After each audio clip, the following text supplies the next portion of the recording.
जय श्री कृष्ण। श्री कृष्ण कहते हैं, कर्म करो, फल की चिंता मत करो। हमें अपने कर्मों पर ज़्यादा ध्यान देना चाहिए अपने फल की तुलना में, क्योंकि हमारे जैसे कर्म रहेंगे वैसे ही हमारा फल रहेगा। हमें उसका फल बहुत ही बड़े आकार में मिलेगा। इस बात को श्री कृष्ण भगवत गीता के किताब में बड़े आसान शब्दों में बताते हैं कि हमें अपने कर्म पर इतना ध्यान देना चाहिए कि हम जब अपने कर्म करें तो हमें अपने फल की अपेक्षा ना करें। भगवान को हम जब तक शरीर से याद करते हैं तब तक भगवान हमारे प्रतिरूप में बात नहीं करते हैं। जब तक हम ईश्वर को अपने मन में बसाकर उन्हें सच्चे दिल से याद नहीं करेंगे तब तक भगवान खुद हमारे प्रत्यक्ष नहीं आएंगे, क्योंकि भगवान सिर्फ उन्हीं लोगों के साथ रहते हैं जो उन्हें सच्चे दिल से मानते हैं, उनका आदर सम्मान करते हैं। इसलिए श्री कृष्ण अर्जुन को बताते हुए कहते हैं कि हम अगर भगवान को सच्चे मन से याद करते हैं तो भगवान हमारा साथ ज़रूर देते हैं, हमारे अंदर एक सकारात्मक भर देते हैं और नई ऊर्जा का निर्माण करते हैं, जिससे हम अपने जीवन को सफलता के मार्ग पर खड़ा कर देते हैं। श्री कृष्ण कहते हैं कि अगर हमारे अंदर शीतलता और सदाचार स्नेह का प्रेम भाव होगा तो हम अब लोगों को ज़्यादा अच्छी तरह समझ पाएंगे, उनसे अच्छे व्यवहार रख पाएंगे, हम समाज का भला कर पाएंगे, लोगों में अच्छी सीख दे पाएंगे, लोगों को भलाई करने की प्रेरणा दे पाएंगे। अगर हमारे अंदर सदाचार और प्रेम भाव की भावना होती है तो पूरी दुनिया हमारे साथ होती है, पूरी दुनिया हमारे लिए खड़ी रहती है, क्योंकि हम जितना ज़्यादा प्रेम भाव लोगों के प्रति रखेंगे उतना ही प्रेम भाव लोग हमें देंगे।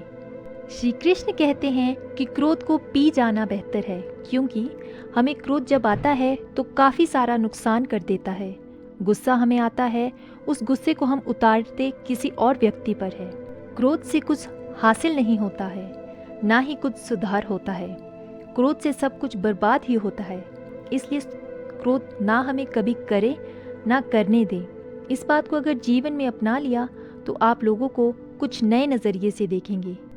इस दुनिया में लोगों को यही परेशानी है कि वह किसी न किसी बात को लेकर चिंता करते रहते हैं और दूसरों की ज़िंदगी में नज़र डालते हैं और देखते हैं कि उनकी ज़िंदगी कितनी आसान है, कितनी अच्छी है, पर वह अपनी ज़िंदगी की बुराई करते रहते हैं, चिंता करते रहते हैं। हर व्यक्ति को जीवन में किसी न किसी बात की चिंता परेशानी रहती है, पर उसे अपनी ज़िंदगी कभी अच्छी नहीं लगती।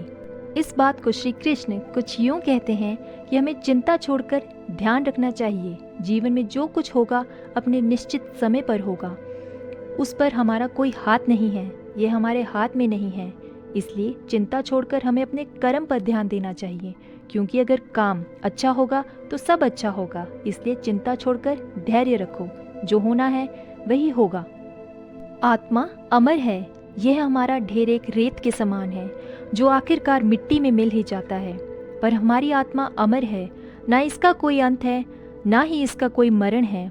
हमें कोई भी हमारे शरीर को मार सकता है, पर हमारी आत्मा को नहीं मार सकता, वह कभी नहीं मरती। श्री कृष्ण कहते हैं कि आप खुद ही अपने जीवन के निर्माता है। आप जैसा बीज बोएंगे वैसा ही काटेंगे। आप जितना परिश्रम करेंगे आप उतना ही अच्छी परिश्रम परिणाम पाएंगे। आप जीवन में जो स्थान की चाह रखते हैं उस स्थान पर सिर्फ आप एक ही तरीके से पहुंच सकते हैं, वह जरिया है आपकी मेहनत। आप जितनी ज़्यादा मेहनत करेंगे उतना ही अच्छा प्रस्तुत करेंगे। धन्यवाद। जय श्री कृष्ण। राधे राधे।